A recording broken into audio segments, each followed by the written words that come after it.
Pranayakalam part 19. വീട്ടിൽ ചെന്ന് കയറുമ്പോൾ ഉമ്മറത്തായി അച്ഛനുണ്ട്.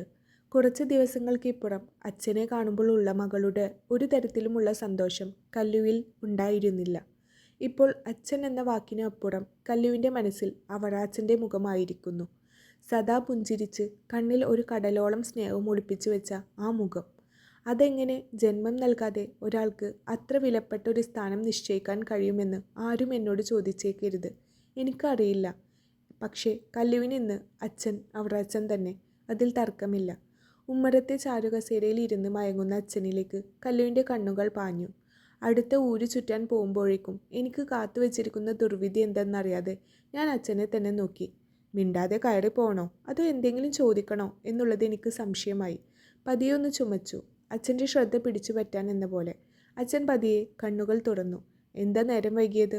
കണ്ണുകൾ 1-2 തവണ ചിമ്മി തുറന്ന് എന്നെ നോക്കിക്കൊണ്ട് ചോദിക്കവേ ഞാനൊന്നും പറഞ്ഞില്ല. കുടുംബം നോക്കാൻ നെട്ടോട്ടം ഓടുന്ന തിരക്കിൽ സമയം നോക്കാൻ പറ്റിയില്ല എന്ന് പറയണമെന്ന് തോന്നി. നാടു ചുറ്റി നടക്കുന്ന അച്ഛന് ഇത് വല്ലതും അറിയണോ എന്നും. ആ ഉത്തരം നാവിന് തുമ്പിൽ വന്നു നിന്നു. കല്ലുവിന് തന്നെ ആശ്ചര്യമായി. പുറത്തേക്ക് വന്നില്ലെങ്കിലും തൻ്റെ നാവിൻ തുമ്പ് വരെ എങ്ങനെ അങ്ങനൊരു ഉത്തരം വന്നു എന്നറിയാതെ. ആ ചോദ്യത്തിന് ഉത്തരവുമായി അവളുടെ ഹൃദയം മുന്നിലേക്ക് കുറച്ച് മുഖങ്ങളായി വെച്ചു കൊടുത്തു. ആനിയമ്മ, അപ്പച്ചൻ, ബെന്നിയങ്കിൾ, മറിയ ആൻറ്റി, അല്ലു, കാശി, ഒടുവിൽ ആ മുഖം അമീർ. അവരൊക്കെയാണ് തനിക്ക് ധൈര്യം പകർന്നു തന്നത്. അമീറോ? കല്ലുവിന് തന്നെ അതിശയമായി. അതെ, ചെറിയ ചെറിയ കാര്യങ്ങൾക്ക് പോലും തർക്കിക്കാൻ പഠിപ്പിച്ചത് അമീർ സാറാണ്. 100% എൻ്റെ അടുത്ത് ശരിയുള്ള കാര്യങ്ങളിൽ അമീർ സാർ എതിര് പറഞ്ഞു വരുന്നത് കണ്ടിട്ടുണ്ട്. ഞാനാണെന്ന് ശരിയെന്ന് മൂപ്പർക്കറിയാഞ്ഞിട്ടല്ല, പക്ഷേ വെറുതെ ചൊടിപ്പിച്ചുകൊണ്ടിരിക്കും. മൗനമായി നിന്നാൽ പിന്നെ തീർന്നു. ഞാൻ വായ തുറക്കുന്നത് വരെ ആളെന്നെ വിടില്ല. ഒന്നും പറയാനില്ലെങ്കിൽ 2 തർക്കുത്തരമെങ്കിലും പറയൂ കല്യാണി എന്നും പറഞ്ഞ് എന്നെ കളിയാക്കും. ചിലപ്പോൾ പറയുന്നത് ഗൗരവത്തിലുമായിരിക്കും. ചോദിച്ചത് കേട്ടില്ലേ? അച്ഛൻ എന്നെ തന്നെ നോക്കി. ഇന്ന് കുറച്ച് കൂടുതൽ ജോലിയുണ്ടായിരുന്നു. അറിവായതിനു ശേഷം അച്ഛനോട് പറയുന്ന ആദ്യത്തെ കള്ളം. പക്ഷെ തെല്ലും കുറ്റബോധം തോന്നിയില്ല കല്ലുവിന്. ഒരു പക്ഷേ ഞാൻ സത്യം പറഞ്ഞാൽ അതോടെ തീരും ആനിയമ്മയുടെ കുടുംബത്തിനോട് കൂടെയുള്ള ആ ബന്ധം. അങ്ങനെ ആർക്കു വേണ്ടിയും ഒന്നിനു വേണ്ടിയും എനിക്ക് ഉപേക്ഷിച്ച് കളയാൻ പറ്റില്ല അവരെ. ദൈവം തന്നതാ എനിക്കെൻ്റെ ആനിയമ്മയെ, കല്ലു മനസ്സിലോർത്തു. കനത്തിൽ ഒന്ന് മൂളി അച്ഛൻ. ആ മുഖത്ത് പിന്നെയും നോക്കവേ അച്ഛൻ എന്നോട് എന്തോ പറയാനുള്ള പോലെ തോന്നി കല്ലുവിന്. അകത്തേക്ക് പോവാതെ പിന്നെയും താളം ചവിട്ടി അവിടെ തന്നെ നിന്നു കല്ലു. വല്ലാതെ ക്ഷീണിച്ചല്ലോ നീയ്, ഒന്നും സമയത്ത് കഴിക്കുന്നില്ലേ?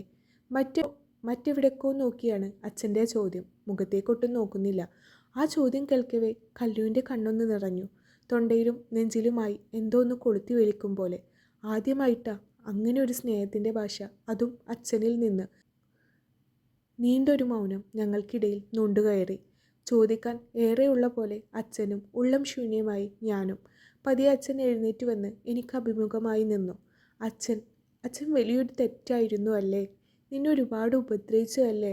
അമ്മയില്ലാത്ത കുട്ടിയാണെന്ന പരിഗണന പോലും തരാതെ ഞാൻ. പറഞ്ഞു മുഴുവനാക്കും മുന്നേ ആ ശബ്ദമൊന്ന് ഇടറി. കല്ലു ഞെട്ടലോടെ ആ കണ്ണുകളിലേക്ക് ഉറ്റുനോക്കി. ആ കണ്ണുകളിൽ ആകെ കുറ്റബോധത്തിൻ്റെ തിരയിളക്കം. അവൾക്ക് സങ്കടം തോന്നി. എന്തൊക്കെ പറഞ്ഞാലും ജന്മം തന്ന അച്ഛനാണ് എനിക്ക് മുന്നിൽ ഇങ്ങനെ തല കുമ്പിട്ട് കുറ്റവാളിയെ പോലെ നിൽക്കുന്നത്. അത് അധിക നേരം കണ്ടു നിൽക്കാൻ കല്ലുവിന് കഴിയുമായിരുന്നില്ല. ചെല്ല്, എന്തെങ്കിലും എടുത്തു കഴിക്കൂ കുട്ടിയെ. പറയാനുള്ളത് പലതും ഉള്ളിലേക്ക് തന്നെ വലിച്ചുകൊണ്ട് അച്ഛൻ എന്നെ പറഞ്ഞു വിടാനൊരുങ്ങി.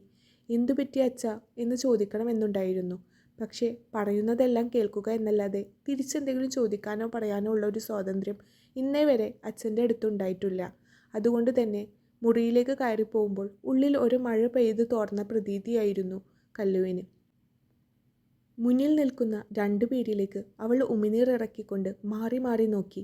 വഷളൻ ചിരിയും ചുവന്ന കണ്ണുകളും വികൃതമായ നോട്ടവുമായി 2 മനുഷ്യമൃഗങ്ങൾ. തിരിഞ്ഞോടിയാലോ എന്ന് ചിന്തിച്ച് തിരിഞ്ഞു നോക്കവേ അവിടെയുമുണ്ട് ഒരുവൻ. പെണ്ണിൻ്റെ പച്ചമാംസം കടിച്ചു കുടയാൻ വെറി പിടിച്ചെന്ന പോലെ കാത്തു നിൽക്കുന്നു. അമ്മുവിൻ്റെ കണ്ണുകളിലേക്ക് ഇരുട്ട് കയറി. തല ചുറ്റുന്ന പോലെ അവൾക്ക് തോന്നി. ഉരുകിയൊലിച്ചു പോയിരുന്നു അവളാകെ. നാളത്തെ സൂര്യോദയം താൻ കാണുമോ എന്ന് പോലും അവൾക്ക് ഭയമായി. പിച്ചി ചീന്തുമോ ഇവരെന്നെ? അമ്മു മറ്റൊരു മാർഗവുമില്ലായിരുന്നു. അവളുടെ മുന്നിൽ ഭയപ്പെടുത്തുന്ന ശൂന്യതയായിരുന്നു. അവളുടെ കയ്യിലെ സഞ്ചിയും മറ്റു സാധനങ്ങളും താഴേക്ക് ഊർന്നു വീണു. അവൾ ഏങ്ങലടച്ച് കരഞ്ഞുകൊണ്ട് അവർക്ക് നേരെ കൈകൾ കൂപ്പി. അവളുടെ ദയനീയത അവരുടെ കണ്ണുകളിലെ വന്യതയെ ഊതി പെരുപ്പിക്കുന്നത്. അമ്മു പേടിയോടെ നോക്കി. അവരുടെ സിരകളിൽ ഓടുന്ന ലഹരി അവരുടെ നോട്ടത്തിലും കത്തിപ്പടരുന്നുണ്ടായിരുന്നു.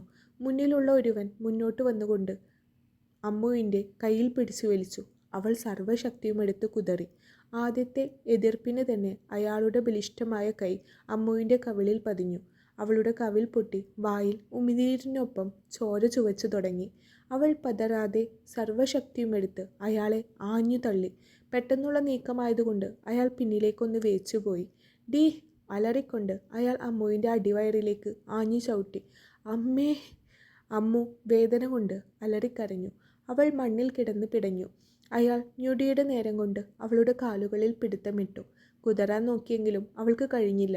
അയാൾ അവളുടെ കാലിൽ പിടിച്ചുകൊണ്ട് തന്നെ അവളെ കരിമ്പിൻ കാടിൻ്റെ ഉള്ളറകളിലേക്ക് വലിച്ചു കൊണ്ടുപോയി. കൂടെ ചുണ്ടിലെരിയുന്ന സിഗരറ്റിൻ്റെ പുക വലിച്ചെടുത്തുകൊണ്ട് മറ്റു രണ്ടുപേരും.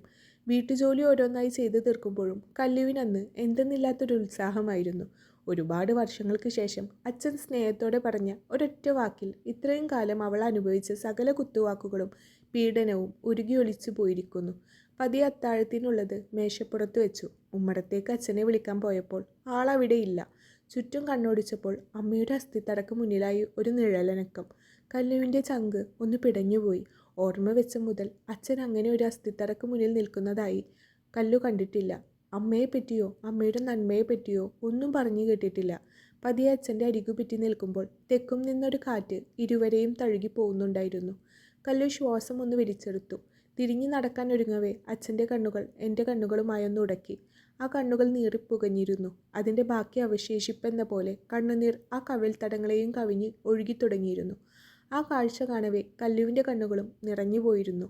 ഒന്നും ഉരിയാടാതെ ഒരു കടലോളം നൊമ്പരം മിഴികൾ കൊണ്ട് പറഞ്ഞു തീർക്കവേ കല്ലുവിൻ്റെ മനസ്സ് ഒരു ഭാരമില്ലാത്ത അപ്പൂപ്പൻ താടി കണക്കെ പറന്നുയർന്നിരുന്നു. അച്ഛൻ്റെ ചിറകിനടിയിലേക്ക് പതിയെ വലിയുമ്പോൾ അവളുടെ ഹൃദയം സന്തോഷം കൊണ്ട് വിതുമ്പിപ്പോയിരുന്നു. ഊണുമേശയ്ക്ക് ചുറ്റും ഇരിക്കുമ്പോൾ സദാ എല്ലാവർക്കും വിളമ്പി മാറി നിൽക്കാറുള്ള കല്ലുവിനെ അന്ന് ആദ്യമായി അയാൾ ഒപ്പം പിടിച്ചിരുത്തി. തൻ്റെ അത്താഴത്തിൻ്റെ പങ്കിൽ നിന്നും അയാൾ ഉരുള കല്ലുവിൻ്റെ വായിലേക്ക് വെച്ച് നീട്ടവേ അവൾക്ക് അത് വരെ കിട്ടാത്ത രുചിയിൽ അവളുടെ കണ്ണൊന്ന് വിടർന്നു പോയിരുന്നു. എത്രയോ വട്ടം ശ്രീകുട്ടിയെ അച്ഛൻ ഇതുപോലെ ഊട്ടുമ്പോൾ അടുത്തു കൊതിയോടെ ഇരുന്നിട്ടുണ്ട്. അന്ന് ഒരു ഉരുള ചോറിന് വേണ്ടി എത്ര കൊതിച്ചിട്ടുണ്ട്. അടുത്തിരിക്കുന്ന ഇരുണ്ട മുഖങ്ങളെ ആ ഒരു നിമിഷത്തേക്ക് കല്ലു കണ്ടില്ലെന്ന് നടിച്ചു. അത്രയും പ്രിയപ്പെട്ട ഒരു നിമിഷത്തിൻ്റെ നിർവൃതിയിലായിരുന്നു കല്ലു അന്നേരം. അടുക്കളയിൽ ബാക്കി വന്ന ജോലികൾ ഓരോന്നായി ചെയ്തു തീർക്കവേ അന്ന് ആദ്യമായി അച്ഛൻ നിനക്കും കൂടെ ചേച്ചിയെ സഹായിച്ചൂടെ എന്ന് ശ്രീകുട്ടിയോട് ചോദിക്കുന്നത് കേട്ടു. ഞാൻ ചേച്ചിയുടെ പോലെ അടുക്കളക്കാരിയാണോ? എനിക്ക് പഠിക്കാനുണ്ട്. അവൾ അന്നേരം അച്ഛനോട് പറയുകയല്ലായിരുന്നു, ചീറുകയായിരുന്നു. പറഞ്ഞ തർക്കുത്തരത്തിന് ഞൊടിയിട കൊണ്ട് അച്ഛൻ്റെ കൈ അവളുടെ ചുമലിൽ വീണിരുന്നു. അടികിട്ടിയ വേദനയിൽ അവൾ അവിടം പൊത്തിപ്പിടിച്ച് കരഞ്ഞുപോയിരുന്നു. നിങ്ങൾ എന്ത് ഭ്രാന്തായി കാണിക്കുന്നത്? എൻ്റെ കുട്ടിയെ വെറുതെ എന്തിനാ തല്ലുന്നേ? ചെറിയമ്മ ഒച്ചയെടുത്തു. ചി നിർത്തടി. ഈ നിൽക്കുന്നത് എൻ്റെ മൂത്ത മകളാണ്, നിങ്ങളുടെ ചേച്ചി. അതോർത്ത് ഇനി മുതൽ ജീവിച്ചാൽ നിങ്ങൾക്ക് കൊള്ളാം. അച്ഛൻ ശ്രീക്ക് നേരെ വിരൽ ചൂണ്ടി. അവളുടെ ഉമിനീർ വിലങ്ങിപ്പോയി അച്ഛൻ്റെ ആ പറച്ചിൽ. അച്ഛൻ തന്നെയാണ് കുഞ്ഞിലെ മുതൽ അവളുടെ ഇത്തരത്തിലുള്ള വാക്കുകൾ പ്രോത്സാഹിപ്പിച്ചിരുന്നത്. ഓർമ്മ വെച്ച കാലം തൊട്ട് അച്ഛൻ ശ്രീകുട്ടിയെ ഒന്ന് നുള്ളി നോവിക്കുന്നത് പോലും കണ്ടിട്ടില്ല. പലപ്പോഴും മകളേക്കാൾ ഏറെ അച്ഛൻ മകളുടെ നിറത്തെ സ്നേഹിച്ചിരുന്ന പോലെ തോന്നിയിട്ടുണ്ട്. എന്നെ മാറ്റി നിർത്തിയിരുന്നതും ആ നിറത്തിൻ്റെ പേരിലാണെന്ന് തോന്നിയിട്ടുണ്ട്. അച്ഛൻ എന്തിനാ അവളെ വഴക്ക് പറയുന്നത്? ഇവിടെ എനിക്ക് ചെയ്യാവുന്ന ജോലിയല്ലേ ഉള്ളൂ. കല്ലു അച്ഛനെ അനുനയിപ്പിച്ചു. അച്ഛൻ അതൊന്നും കേട്ടതായി പോലും നടിച്ചില്ല. കുഞ്ഞേച്ചി മിണ്ടണ്ട. ഇങ്ങനെ സർവ്വതും സഹിച്ച് നിൽക്കേണ്ട കാര്യമൊന്നുമില്ല. അച്ഛൻ പറഞ്ഞത് തന്നെയാണ് ശരി. അത്രയും പറഞ്ഞ് അച്ഛന് പിന്നാലെ നന്ദനും പോയി. നന്ദനും കൂടെ തൻ്റെ ഭാഗം ചേർന്നപ്പോഴേക്കും ചെറിയമ്മയുടെയും ശ്രീകുട്ടിയുടെയും കണ്ണുകളിൽ തന്നോടുള്ള പക ആളുന്നത് കല്ലു കണ്ടു. കരഞ്ഞു കലങ്ങിയ കണ്ണുകളോടെ അമ്മു അവർക്ക് നേരെ കൈകൾ കൂപ്പി. അവളുടെ യാചന അവരുടെ കണ്ണുകളിൽ ദയനീയതയ്ക്ക് പകരം വന്യത നിറക്കുന്നത് ഒരു വേള അവൾ ചലനമറ്റ് നോക്കി കിടന്നുപോയി. എന്നെ ഒന്നും ചെയ്യല്ലേ. അവൾ ഏങ്ങി കരഞ്ഞുകൊണ്ട് ഒരിറ്റു ദയക്കു വേണ്ടി അവരുടെ മുഖത്തേക്ക് ഉറ്റുനോക്കി. അവരിൽ ക്രൂരമായൊരു ചിരി വിരിഞ്ഞു വന്നു.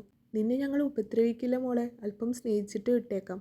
ഒരാൾ അവൾക്കരികെ മുട്ടുകുത്തിയിരുന്ന് അവളുടെ ധാവണിയിൽ പിടുത്തമിട്ടു. അയാളുടെ കണ്ണുകൾ പായുന്ന തൻ്റെ ശരീരഭാഗങ്ങളിലെല്ലാം അമ്മുവിന് പുഴു അരിക്കുന്ന പോലെ തോന്നി. നായേ! അവൾ അയാളുടെ മുഖത്തേക്ക് കാർക്കിച്ചു തുപ്പി. അയാൾ വികൃതമായൊരു ചിരിയോടെ മുഖം കൈകൊണ്ട് തുടച്ചു.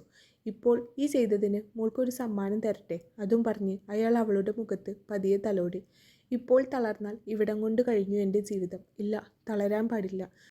പക്ഷേ മനസ്സ് പറയുന്നിടത്ത് അമ്മുവിൻ്റെ ശരീരം നിൽക്കുന്നുണ്ടായിരുന്നില്ല. അവളുടെ ഉള്ളിൽ വലിയൊരു വേലിയേറ്റം നടക്കുന്നുണ്ടായിരുന്നു. അവൾ ഒരു ആശ്രയത്തിന് ചുറ്റും നോക്കി. അയാൾ ഒന്നുകൂടെ അവളുടെ അടുത്തേക്ക് കുനിഞ്ഞു വന്ന പാടെ കയ്യിൽ കിട്ടിയ കൂർത്ത കല്ലുകൊണ്ട് അവൾ അയാളുടെ നെറ്റിയിൽ ആഞ്ഞടിച്ചു. ആഹ്! ആദ്യത്തെ അടിയിൽ അയാൾ ഒന്ന് പകച്ചു. രണ്ടാമത്തെ അടി തെന്നിമാറി അയാളുടെ കണ്ണിൽ ചെന്നുകൊണ്ടു. അയാൾ ഒന്ന് അലറിക്കൊണ്ട് മലച്ചു വീണു. വീണു കിട്ടിയ അവസരത്തിൽ അമ്മു എഴുന്നേറ്റ് ഓടി. അടിവയറിലെ അസഹ്യമായ വേദന അന്നേരം അമ്മു മുഖവുരക്കെടുത്തില്ല. ഓടിപ്പിടഞ്ഞ് ഇരുട്ടത്ത് ദിക്കറിയാതെ അമ്മു കുഴഞ്ഞു. പിന്നിലെ കാൽപെരുമാറ്റങ്ങൾ അടുത്തെത്തവേ അവൾ പതിയെ ഒരു കുറ്റിച്ചെടിക്ക് പിന്നിൽ ആശ്രയം കണ്ടെത്തി. ഉയർന്നു പൊങ്ങുന്ന ശ്വാസവും നെഞ്ചിടിപ്പും അവൾ വായ പൊത്തി വരുതിയിലാക്കി. മുന്നിലായി അവരുടെ കാലുകൾ കാണവേ ഇനിയും താൻ പിടിക്കപ്പെടുമോ എന്നുള്ള ഭീതിയിൽ അമ്മുവിന് ഒന്നുറക്കെ കരയാൻ തോന്നി. ഒറ്റപ്പെട്ടു പോയ ആ കൂരാകൂരിരുട്ടിൽ നിന്നും തനിക്ക് ഇനിയൊരു മോചനമുണ്ടോ എന്ന് പോലും അറിയാതെ അവൾ അവിടെ തന്നെ ഇരുന്ന് വിങ്ങി. പൊടുന്നനെ അവളുടെ തോളിൽ ആരുടെയോ ഒരു കൈ വന്ന് പതിഞ്ഞു. തിരിഞ്ഞു നോക്കി ഉറക്കെ കരയാൻ നോക്കവേ മറുകൈ കൊണ്ട് അയാൾ അവളുടെ വായം കൂടെ പൊത്തിക്കഴിഞ്ഞിരുന്നു. ഏയ് അമ്മു, ഒച്ച വെക്കാതെ, ഇത് ഞാനാ, കാശിനാഥൻ. മന്ത്രണം പോലെ ആ സ്വരം ചെവിയിൽ. ആ സ്വരം കേൾക്കവേ അതുവരെ അവളിലുണ്ടായിരുന്ന ധൈര്യവും സങ്കടവും ദയനീയതയും എല്ലാം അവനിലേക്ക് ഉരുക്കി ഒഴിച്ച് അവൻ്റെ നെഞ്ചോരം ചാഞ്ഞുപോയിരുന്നു അവൾ. അങ്ങനെ അവൻ്റെ നെഞ്ചോട് ചേർന്ന് തന്നെ ഇരുന്നു പോയി. അന്നേരത്തെ ഭയം ഒഴിവാക്കാൻ അവൾക്ക് ആ തണൽ അത്യാവശ്യമായിരുന്നു. പിന്നീട് എപ്പോഴോ ഒരു ചെറിയ ജാള്യത തോന്നിയപ്പോൾ അവൾ പെട്ടെന്ന് കാശിയിൽ നിന്നും അകന്നിരുന്നു. സൂക്ഷിക്കണ്ടേ അമ്മു, ആളും ആരവും ഉള്ള സ്ഥലത്ത് പോലും പെൺകുട്ടികൾക്ക് വഴി നടക്കാൻ പറ്റാത്ത കാലമാണ്. നീ ഇതെന്ത് പണിയാ കാണിച്ചേ? ഈ നേരം ഇതിലൂടെ ആരെങ്കിലും വരുമോ? അവൻ അല്പം കനത്തിൽ തന്നെ പറഞ്ഞുകൊണ്ട് അവളെ നോക്കി. ഒന്നും മിണ്ടാതെ ഭയന്നു വിറച്ചിരിക്കുന്നവളെ കണ്ടപ്പോൾ കാശിക്ക് അവളെ നെഞ്ചോരം ചേർക്കാൻ തോന്നി. ഇറുകെ ഒന്ന് പുണരാൻ, കൂടെ ഞാനില്ലേ, പിന്നെ എന്തിന് ഭയക്കണമെന്ന് ചോദിക്കാൻ തോന്നി. എല്ലാം ഉള്ളിലൊതുക്കി അവൻ നോക്കിയ നോട്ടത്തിൽ അവൻ്റെ മിഴികൾ ഒറ്റിക്കൊടുത്തു കഴിഞ്ഞിരുന്നു അവൾക്ക് അവൻ്റെ ഹൃദയത്തിൽ എന്താണെന്ന്. അത് അറിഞ്ഞെന്ന പോലെ അമ്മു അവനോട് അല്പം കൂടെ അകലം പാലിച്ചു. ഒരു തരം ചുഴിയിലാണ് തൻ്റെ ഇപ്പോഴത്തെ ജീവിതം. കരകയറുമോ എന്നറിയാത്ത, ദിക്കറിയാത്ത ആ ചുഴിയിലേക്ക് മറ്റൊരുവനെ കൂടെ തള്ളിയിടാൻ വയ്യ. ജീവിക്കട്ടെ എവിടെയെങ്കിലും നല്ലതുപോലെ. എൻ്റെ കൂടെ കൂടിയാൽ ശരിയാവില്ല. പകുതിക്ക് വെച്ച് മടുത്തു പോവും എന്നെ. അതിലും നല്ലത് ഇപ്പോൾ ഈ കൊടുക്കുന്ന അവഗണന തന്നെയാണ്, അമ്മു മനസ്സിൽ കരുതി. ഏയ്, സ്വപ്നം കാണുകയാണോ? വിരലുകളൊന്ന് ഞൊടിച്ചുകൊണ്ട് കാശി ചോദിക്കവേ അമ്മുവിൻ്റെ ചിന്തകൾ മുറിഞ്ഞു പോയിരുന്നു. എഴുന്നേറ്റ് വാ, അവർ പോയെന്ന് തോന്നുന്നു. കാശി പതിയെ എഴുന്നേറ്റ് താഴെ ഇരിക്കുന്നവൾക്ക് നേരെ കൈ നീട്ടി. അമ്മു അവൻ്റെ കയ്യിലേക്ക് നോക്കിക്കൊണ്ട് നിലത്ത് തന്നെ കൈകൾ ഊന്നി എഴുന്നേറ്റ് നിന്നു. കാശി ഒരു കുസൃതി നോട്ടത്തോടെ പതിയെ കൈ പിൻവലിച്ചു. ഇനി എവിടേക്കാ തിരിച്ചു നടക്കുന്നേ? ഇങ്ങ് വാ, റോഡ് ഇങ്ങോട്ടേക്കാണ്. എൻ്റെ കയ്യിലുണ്ടായിരുന്ന സാധനങ്ങളൊക്കെ താഴെ വീണുപോയി, അത് എടുക്കണം, അമ്മ പറഞ്ഞു. നിനക്ക് വല്ല ഭ്രാന്തുണ്ടോ? ഇങ്ങ് വാ, അവരുടെ വായിൽ പോയി ചാടും പെണ്ണെ. കാശി അവളുടെ കൈ പിടിച്ചു വെച്ചു. ഒരു മാസം നൃത്തം പഠിപ്പിച്ച് കിട്ടിയതാ ആ താഴെ കിടക്കുന്നത്. അതൊക്കെ ഇവിടെ ഇട്ടിട്ട് പോയാൽ കുടുംബം പട്ടിണിയായി പോവും, അമ്മു പറഞ്ഞു. വലത്തെ കയ്യിൽ അവൻ്റെ പിടുത്തം വിടുവിച്ചുകൊണ്ട് അവൾ അവൻ്റെ മുഖത്ത് നോക്കി ഒന്ന് ചിരിക്കാൻ നോക്കി. പക്ഷേ സാധിച്ചില്ല. അതിനു മുന്നേ മിഴികൾ നിറഞ്ഞു പോയിരുന്നു. അവന് അവളുടെ നൃത്തവും ഭാവവും കണ്ടപ്പോൾ ഉള്ളിൽ എന്തോ കൊളുത്തി വലിക്കും പോലെ തോന്നി. മുന്നിൽ അവൾ നടക്കുമ്പോൾ പിന്നിലായി അവനുണ്ടായിരുന്നു. അസഹ്യമായ അടിവയർ വേദനയിൽ അവൾ ഉരുകുന്നുണ്ടായിരുന്നു. എങ്കിലും അവൾ അത് പുറമേ കാണിച്ചില്ല. കാശി മൊബൈലിൽ വെട്ടം തെളിയിച്ചു. സാധനങ്ങൾ ഓരോന്നായി പെറുക്കിക്കൂട്ടി അവർ തിരിഞ്ഞു നടക്കവെയാണ് ആ വെളിച്ചത്തിൽ അവളുടെ ദേഹത്തെ രക്തപ്പാടുകൾ അവൻ്റെ ശ്രദ്ധയിൽപ്പെട്ടത്. ഏയ്, എന്താ ഇത്? ദേഹത്ത് മുറിവോ മറ്റോ പറ്റിയോ? അവർ എന്തെങ്കിലും ചെയ്തോ? കാശി പരിഭ്രാന്തിയോടെ അവളുടെ അടുത്തേക്ക് നീങ്ങി വന്നു. പറ്റി, എനിക്കല്ല, അവരിൽ ഒരാൾക്ക്. ഒരു കണ്ണു പോയെന്ന് തോന്നുന്നു. അല്ല, ഞാൻ കുത്തിപ്പൊട്ടിച്ചു. ഒരു ഭാവഭേദവും കൂടാതെ പറയുന്നവളെ കാശി ഒന്ന് അടിമുടി നോക്കി. വാ, നടക്ക്, മുന്നിൽ നടന്നുകൊണ്ട് കാശി പറഞ്ഞു. നീ ശരവണൻ്റെ മോള് തന്നെയടി. സോപ്പ് പതപ്പിച്ച കുമിള കുത്തിപ്പൊട്ടിച്ച ലാഘവത്തിലാണ് ഒരുത്തൻ്റെ കണ്ണ് കുത്തിപ്പൊട്ടിച്ച കാര്യം പറയുന്നത്. ഇതിനെയൊക്കെ ഞാൻ എങ്ങനെ പരിധിയിലാക്കാനാണ് ഉടയോനെ? അവൻ കൈമുകളിലേക്ക് ഉയർത്തി പിറുപിറുത്തു. എന്തോരം അടക്കോ ഒതുക്കോ ഉള്ള പെമ്പിള്ളാർ മുന്നിലൂടെ പോയേക്കുന്നു. എന്നിട്ട് ഈ തല്ലുകൊള്ളിയാണല്ലോ ഉടയോനെ നീ എൻ്റെ വാരിയെല്ലും വെച്ച് പണിത് വിട്ടത്, അവൻ ആരോടെന്നില്ലാതെ പറഞ്ഞുകൊണ്ട് അമ്മുവിനെ മുന്നിലേക്കാക്കി പിന്നിൽ നടന്നു. ഒന്നോ രണ്ടോ അടി നടന്നപ്പോഴേക്കും അമ്മുവിൻ്റെ കാലുകൾ വിലങ്ങിട്ട പോലെ നിന്നുപോയി.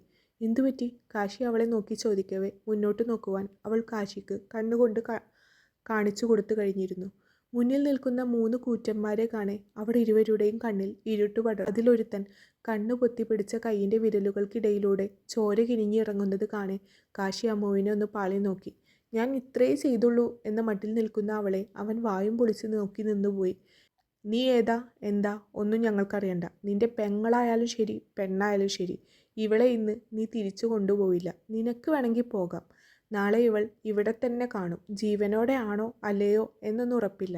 അതിലൊരുവൻ മുന്നോട്ട് വന്നുകൊണ്ട് കാശിയെ വന്യമായി നോക്കി. കാശിക്ക് അന്നേരം എന്തു ചെയ്യണമെന്നറിയാതെ പോയി. 3 മല്ലന്മാരാണ് മുന്നിൽ. അതും ഈ നാട്ടിൽ കണ്ടിട്ടില്ല. എടുത്തു ചാടി വാശിയും ദേഷ്യവും കാണിക്കേണ്ട സമയമല്ല. എൻ്റെ ചെറിയ നീക്കം പോലും അമ്മുവിനെ ബാധിക്കരുത്. ഇത്രയും നേരം ഒറ്റയ്ക്ക് പടപൊരുതി ഭയത്തെ വരുതിയിലാക്കി നിന്ന് ജീവനും ജീവിതവും സംരക്ഷിച്ചു കൊടുന്നവളാണ്. അത് താനായി ഇനി അവൾക്ക് നഷ്ടപ്പെടുത്തിക്കൂടാ. കാശിയുടെ തലക്കകത്ത് 100 കൂട്ടം ചിന്തകൾ പെരുകി. രക്ഷപ്പെടണ്ടേ? അമ്മു പതിയെ കാശിയുടെ കാതോരം ചോദിച്ചു. എങ്ങനെ? കാശി തല ചിരിച്ച് അവളെ നോക്കി. ഞൊടിയിടയിൽ അവൾ കയ്യിലെ സഞ്ചിയിൽ നിന്നും ഒരു പാക്കറ്റ് വലിച്ചു കീറി അവരുടെ അടുത്തേക്ക് വിതറിക്കഴിഞ്ഞിരുന്നു. ആഹ്! അന്തരീക്ഷത്തിൽ പടർന്ന മുളകുപൊടി കണ്ണിലടിക്കവേ മുന്നിലേക്ക് കയറി വന്നവൻ കണ്ണ് തിരുമ്മി ചീറി. ഓടിക്കോ! അമ്മു അതും പറഞ്ഞ് തിരിച്ചോടി. കാശി ഒരു നിമിഷത്തെ ആലോചനയ്ക്ക് ശേഷം അവളുടെ പിന്നാലെ ഓടി. ഇവളെ ഞാൻ എന്ത് വിശ്വസിച്ച് കിട്ടും? ഒരൊറ്റ ദിവസം കൊണ്ട് ഇവൾ എന്നെ അച്ചാറിട്ട് വെക്കും. കാശി ഓടുന്ന ഓട്ടത്തിൽ മനസ്സിൽ പറഞ്ഞു. മുന്നിലായി വഴി തടഞ്ഞു നിൽക്കുന്നവരെ കാണെ കാശിക്ക് അപകടം മണത്തു. തങ്ങൾ ഓടിയെത്തും മുന്നേ അവർ കുറുക്കു വഴിയിലൂടെ തങ്ങളെ തടഞ്ഞിരിക്കുന്നു. അതിനൊരു അർത്ഥമേ ഉള്ളൂ. അവർക്ക് ഈ വഴി സുപരിചിതമാണ്. കുറേ ദിവസമായി കാണും ഇവിടെ തമ്പടിച്ചിരിക്കുന്നത്. ഓടി രക്ഷപ്പെടുന്നതിൽ ഒരു പരിധിയുണ്ട്. മുന്നിലേക്ക് കയറി വന്ന് അമ്മുവിനെ പിടിക്കാൻ ഞാനവൻ്റെ കയ്യിൽ കാശിയുടെ കൈ മുറുകി. വിട്ടുപോകുന്നതാ നിനക്ക് നല്ലത്. കൊന്നു കളയും ഞാൻ.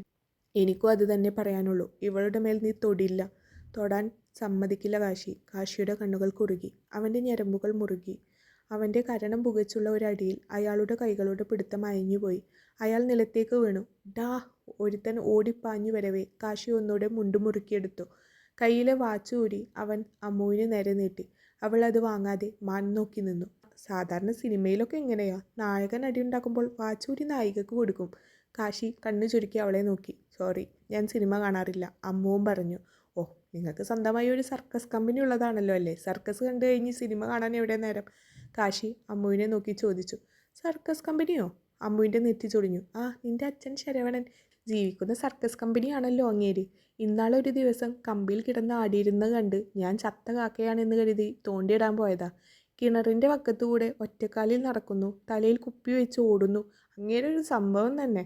പറയുന്നതിനൊപ്പം കാശി ഒരുത്തൻ്റെ കൈ പിടിച്ച് തിരിച്ചുകൊണ്ട് അയാളുടെ വയറിലേക്ക് കാൽമുട്ടുകൊണ്ട് ഒന്ന് കുത്തി.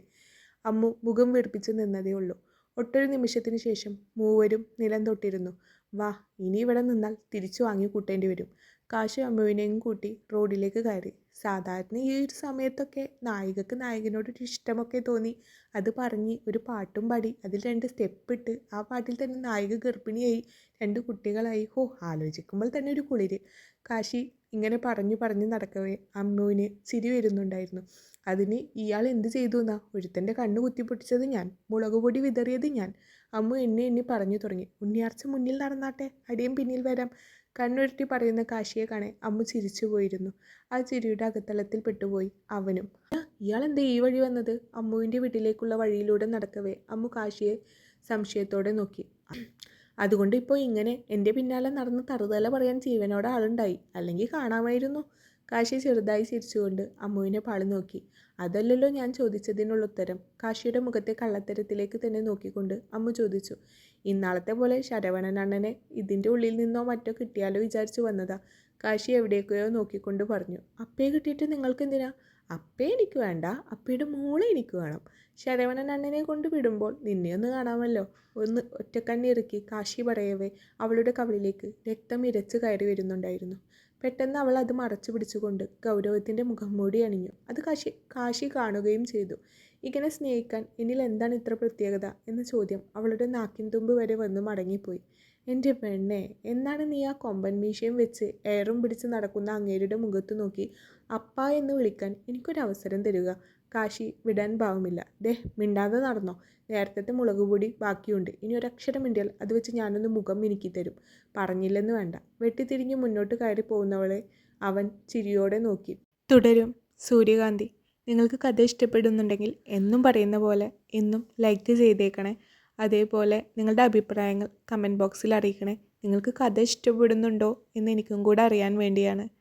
പിന്നെ ഇതൊരു കല്യാണി എന്ന സാധു പെൺകുട്ടിയുടെ മാത്രം കഥയല്ല. ഇതിൽ കല്യാണി നിങ്ങൾ പ്രതീക്ഷിക്കുന്നതിലും അപ്പുറം ബോൾഡാവും. ഈ കഥ പൂർത്തിയായ കഥയാണ്.